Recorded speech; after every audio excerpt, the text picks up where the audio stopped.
Blossom Petals Channel. Hi viewers, welcome to my channel. இன்னைக்கு நம்ம குழந்தைங்களுக்கு ரொம்ப ஹெல்த்தியான அதே சமயம் ரொம்ப குழந்தைங்க விரும்பி சாப்பிட்ற மாதிரி ஒரு கேக் ரெசிபி தான் எப்படி செய்யலான்னு சொல்லிட்டு பார்க்க போகிறோம்.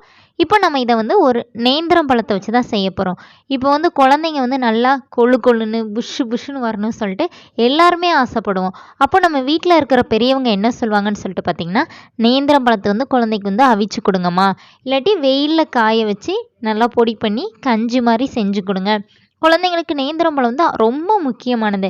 ஏன்னா குழந்தைங்களுக்கு அது கொடுக்கும்போது ரொம்ப ஹெல்த்தியாக ஃபீல் பண்ணுவாங்க. அதுக்காக எல்லாருமே அதை கொடுங்க அப்படின்னு சொல்லிட்டு சொல்லுவாங்க. இப்போ அதை வச்சு தான் நம்ம இன்றைக்கி குழந்தைங்களுக்கு ஒரு ஹெல்த்தியான கேக் ரெசிபி எப்படி செய்யலாம்னு சொல்லிட்டு பார்க்க போகிறோம். வாங்க பார்க்கலாம். ஃபஸ்ட்டு தேவையான பொருட்கள் என்னெல்லாம் சொல்லிட்டு பார்த்துடலாம். இப்போ பார்த்திங்கன்னா நமக்கு நட்ஸ் எல்லாமே எடுத்துக்கோங்க.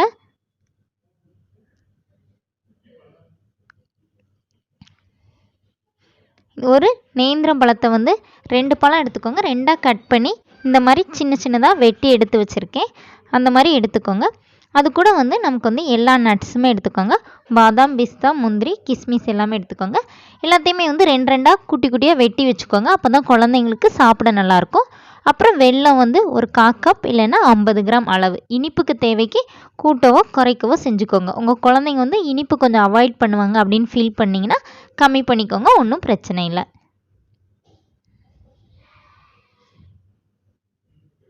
அதுக்கப்புறமா 2 முட்டை எடுத்துக்கோங்க. கொஞ்சமாக நமக்கு தேவைக்கு நெய், கொஞ்சம் பட்டர், இவ்வளோ தான். இதை வச்சு நம்ம இப்போ என்ன செய்யலான்னு சொல்லிட்டு பார்க்கலாம். இப்போ நட்ஸ் எல்லாத்தையுமே பேனில் வறுத்து எடுத்துக்கலாம். இப்போ ஒரு பேனை ஹீட் பண்ணிக்கலாம். அதில் ஒரு 2லேருந்து ஒரு 3 ஸ்பூன் நெய் ஊற்றிக்கோங்க.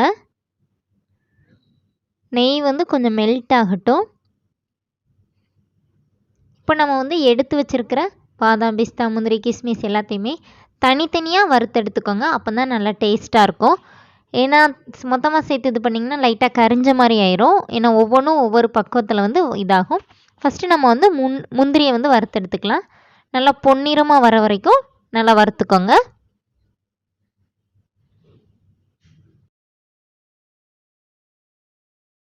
இந்த மாதிரி பொன்னிறமாக வறுத்து எடுத்துக்கோங்க. இப்போ அதே பேனில் பாதாமையும் பிஸ்தாவையும் சேர்த்து போட்டு வறுத்துக்கலாம். அதுவும் நல்லா ப்ரௌன் கலரில் கொஞ்சம் மொறுமொறுப்பாக வர வரைக்கும் நல்லா ஃப்ரை பண்ணி எடுத்துக்கோங்க.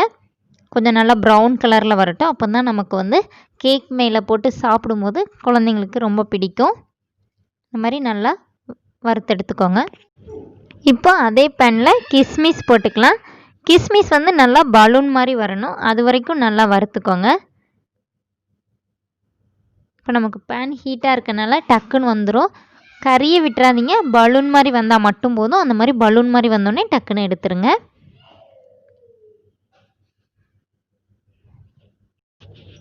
இப்போது நட்ஸ் எல்லாத்தையும் இதே மாதிரி நல்லா ஃப்ரை பண்ணி எடுத்து வச்சுக்கோங்க.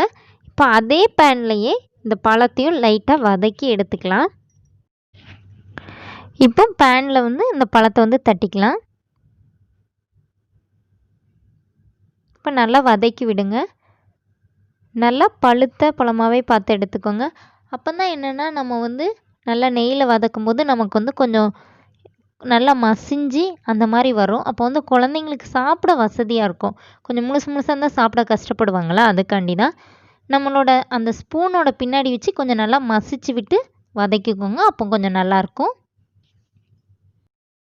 நமக்கு வாழைப்பழம் நல்லா வதங்கிருச்சு. இந்த பக்குவத்தில் எடுத்துக்கோங்க. பழம் ரொம்ப குளுகுளுன்னு ஆயிடக்கூடாது. நல்லா வதங்கி மசிஞ்சு அந்த மாதிரி ஆயிடக்கூடாது. ஆனால் ரொம்ப கெட்டியாகவும் இருக்கக்கூடாது. இந்த மாதிரி ரெண்டுமே மிக்ஸான ஒரு கலவையை எடுத்துக்கோங்க. அப்போ தான் குழந்தைங்களுக்கு சாப்பிடும்போது பனானா கேக் சாப்பிட்றதுக்குள்ளே அந்த டேஸ்ட் இருக்கும். ரொம்ப விரும்பி சாப்பிடுவாங்க. அதனால் நம்ம கொஞ்சம் இந்த பக்குவத்தில் எடுத்துக்கோங்க. ஃபஸ்ட்டு நம்ம மிக்ஸி ஜாரில் இந்த வெல்லத்தை பொடி பண்ணி எடுத்துக்கலாம். அப்போ தான் நமக்கு ஸ்வீட் செய்கிறதுக்கு சரியாக இருக்கும். அதனால் பொடி பண்ணிக்கலாம். 2 முட்டையுமே உடைச்சி ஊற்றிக்கலாம். இப்போ இது கூட நம்ம தனியாக அரைச்சி வச்சுருக்கோம்ல வெல்லம், அதையும் சேர்த்துக்கலாம்.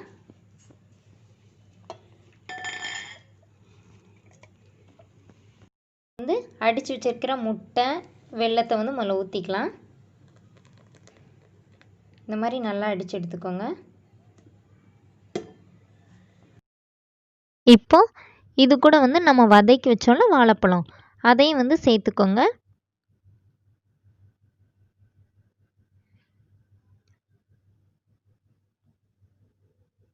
அதை எல்லாத்தையுமே சேர்த்துக்கோங்க. இது கூட வந்து ஒரு 1/4 ஸ்பூன் ஏலக்காய் தூள் லைட்டாக போட்டுக்கோங்க. வேண்டான்னா ஸ்கிப் பண்ணிக்கோங்க, ஒன்றும் பிரச்சனை இல்லை. இப்போ இது எல்லாத்தையுமே நல்லா மிக்ஸ் பண்ணி விட்டுக்கோங்க. ஏன்னா நமக்கு வந்து அந்த வாழைப்பழமும் நம்ம வச்சுருக்கிற எக்கு மிக்ஸும் நல்லா கலந்து வரணும். அதனால் வந்து நல்லா மிக்ஸ் பண்ணி விட்டுக்கோங்க. இப்போது இந்த மாதிரி ஒரு பாத்திரம் எடுத்துக்கோங்க. உங்ககிட்ட எந்த பாத்திரம் இருந்தாலும் பிரச்சனை இல்லை. ஏன்னா நம்ம வந்து பேனில் தான் வைக்க போகிறோம். இப்போ இதில் வந்து சுற்றி நம்ம வந்து நெய் அப்ளை பண்ணிக்கலாம். ஏன்னா பாத்திரத்தில் வந்து நமக்கு ஒட்டாமல் வரணும். அதுக்காண்டி அதை சுற்றி வந்து நெய் அப்ளை பண்ணிக்கலாம். இந்த மாதிரி நல்லா அப்ளை பண்ணிக்கோங்க. சுற்றி கொஞ்சம் நெய் கொஞ்சம் நிறையா போட்டிங்கன்னா உங்களுக்கு வந்து ஒட்டாது. அதே நேரம் டேஸ்ட்டும் நல்லாயிருக்கும். அதனால் நல்லா சுற்றி அப்ளை பண்ணிக்கோங்க. இந்த மாதிரி நல்லா சுற்றி தேய்ச்சி வச்சுக்கோங்க. இது என் பையன் அவன் தேய்க்கிறேன், அவன் தேய்ச்சிட்ருக்கான். இந்த மாதிரி நல்லா தேய்ச்சிக்கோங்க. இப்போ என்ன பண்ணலான்னா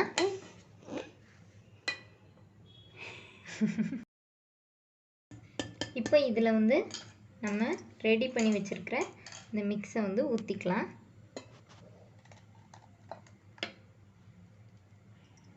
இந்த மாதிரி எல்லாத்தையும் ஊற்றிக்கோங்க. இப்போ இதுக்கு மேலே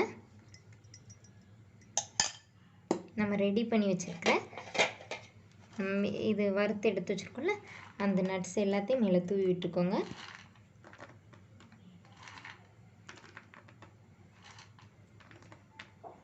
குழந்தைங்களுக்கு நட்ஸ் சேர்த்து கொடுக்கறது ரொம்ப நல்லது. அதனால் இந்த மாதிரி ஃபுல்லாக எல்லா இடமும் வர மாதிரி நல்லா ஸ்ப்ரெட் பண்ணி விட்டுக்கோங்க.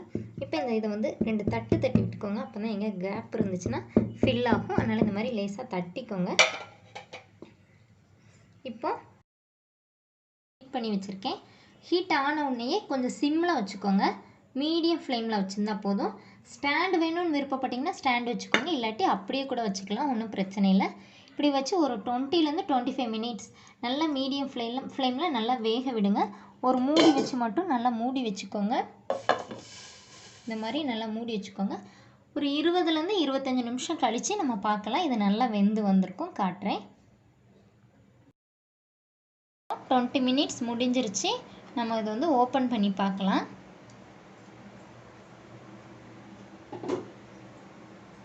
இங்கே பாருங்கள். விடு அம்மா சுட்டுருண்டா. இந்த மாதிரி ஒரு குச்சி வச்சு இப்படி நல்லா உள்ளே இது பண்ணி பாருங்கள். நல்லா வெந்துருச்சு நமக்கு. இப்போ இதை வந்து ஒரு இதில் வந்து மாற்றிக்கலாம். பாருங்கள், நம்ம கேக் வந்து சூப்பராக ரெடி ஆயிடுச்சு. இப்போ நம்ம வந்து கட் பண்ணி எடுத்து பார்க்கலாம். கேக் பார்த்திங்கன்னா ரொம்ப சாஃப்டாக நமக்கு வந்து ரெடியாகி வந்திருக்குது. இப்போ வந்து நம்ம கட் பண்ணி தனியாக ஒரு பிளேட்டில் வச்சுக்கலாம். இப்போ பாருங்கள், நம்ம கேக் வந்து ரொம்ப சாஃப்டாக ரெடியாக இருக்குது. பாருங்கள், இது வந்து ரொம்ப ஹெல்த்தியான கேக். குழந்தைங்களுக்கு நீங்கள் இந்த மாதிரி செஞ்சு கொடுக்கலாம்.